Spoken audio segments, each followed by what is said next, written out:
What I would like to get out of this conference is three things. So getting to learn as much as possible, getting to really do and build my network of revenue management practitioners. And the third one, really important, to really contrast what we're doing with others are doing, and then learning from that and building forward.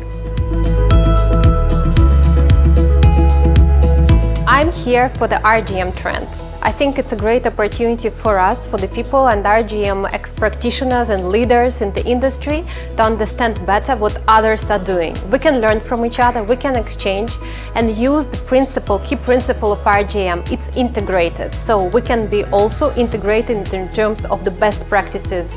And in this forum, it's a great example of how you can get it.